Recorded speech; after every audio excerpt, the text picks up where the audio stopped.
Hey everybody, it's Jason Blaha here with Jason Blaha Strength and Fitness, and today I want to chat with you guys and gals a little bit about fiber, but a quick reminder, if you guys will please click like and drop me a comment down below, I would appreciate it so much. All right, this is one of these topics where I'm very pro fiber. I'm someone who discusses the value of fiber, the need for fiber, and I don't even care what type of diet you do. I would say this to the people who do ultra low fat, high carb, as well as the people on the other extreme, even trying to do keto diets. You need lots and lots of fiber in your diet. The evidence for this is pretty overwhelming. And the problem is that you will see people in the keto camp who will oftentimes be anti-fiber or the worst of carnivore ones. And they're not understanding that a lot of the actual health concerns that you have on those sort of diets could be largely mitigated by vegetables and fiber to some extent. So it's actually quite a dangerous position that they take, right? It's a very dangerous position that they take. They say, well, I don't need fiber because, well, there's fat in my diet and it helps me use the bathroom. Or because I don't have to worry about carb absorption, therefore I don't care about any of that with fiber. They act like that's the entirety of fiber's benefits. Now, slowing carbohydrate absorption is part of it, but let's be realistic. Ultra fit, lean people don't have insulin spikes anyways, okay?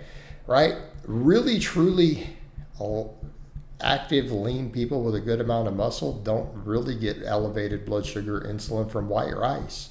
So it's really kind of a it's they're doing a disservice with this conversation.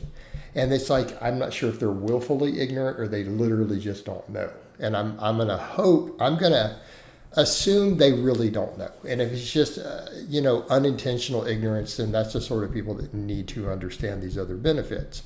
Now, obviously, if you're not in need of this huge amount of glucose, such as a highly active athlete who's consuming large amounts of white rice, then yes, the blood sugar control is an important aspect of fiber intake. But this idea that it's the only benefit, or even really the primary, is intellectually dishonest or disingenuous. Because what else are we doing with fiber? Just overall gut health, right? And why does that matter? Because your gut health and your fiber intake and fiber diversity affects everything. Okay? Let's step back and let's even talk first of all about just straight up colon cancer.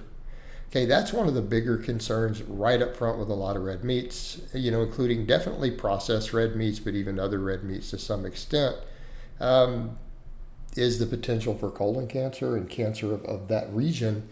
But high fiber intakes can largely mitigate that. In other words, if your fiber intake is pretty dang high, you're eating lots of vegetables and other stuff, or even the case of people doing that sort of approach, like avocados, lots of green vegetables, you know what? The anti-cancer benefits and the clearing out of the colon and everything else is going to help mitigate that to a very large extent. Okay? So it's kind of like one of those where they could almost just go, yeah, but with enough vegetables and fiber, I'm actually not concerned with this other thing because they can help mitigate it. And they might have a fair point. Okay? But if they're not going to consume it, that's a problem. But it's not just that. It's all the anti-cancer benefits, all the immune system benefits. So we look right up front of just clearing out, scraping all the old stuff out of there. And anyone who wants to argue that there's not going to be debris and toxins and things that accumulate just because they eat a certain way, well, that's just simply not true. Okay, you accumulate large amounts of carcinogens and toxins and poisons in your colon that can absolutely be cleared out by more fiber intake that helps scrape them all out of there. Even on that type of diet, and to argue that you don't is ludicrous. Okay, it's beneficial for clearing all of that out. But then we also have the whole gut health and immune system aspect. Okay, so we need to be very aware of this. All right, your immune system starts with your gut. Okay, this is the foundation of your immune system, and a higher gut health improves your immune system in your body, your overall immune system, how often you get sick, how you even deal with things like cancers and other stuff, okay? So a higher fiber intake, particularly a more diverse fiber intake, okay, is absolutely associated with better immune system. Also better antioxidant status, lower cancer rates, and not just of that area, but in general. So eating more fiber is absolutely positively correlated with lower rates of cancer. Stronger immune system, just less disease, less sickness, right? You get less colds, less flu, right? More robust immune system right up front. All right, what about the mental health and neurotransmitters, everything else? Well, the same thing. It turns out our gut is where we create most of our neurotransmitters. There's absolutely an effect on your mental health, your cognition, your brain function. And again, how do we get better gut health?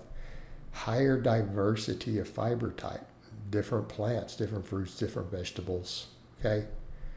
All right? And there's a wide enough diversity of those that people can follow any sort of macro approach they're choosing to do. And I'm not going to sit there and talk about any specific one because I don't think that we have to obsess over that. But any approach they do, they can get very low carbohydrate vegetables. They can get higher carbohydrate vegetables. You have high fiber, high fat vegetables like avocados. Okay? This will help with your mental health. It will help with your cognition, your memory, all these things. Okay? So this is important. Right? And then we have to think about the metabolic health. Higher fiber intake is going to improve total metabolic rate, energy turnover.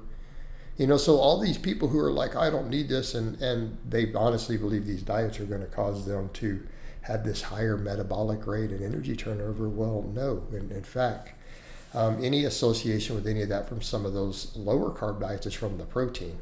But, you know, again, high protein, really high protein, you need high fiber to push it all through. Okay?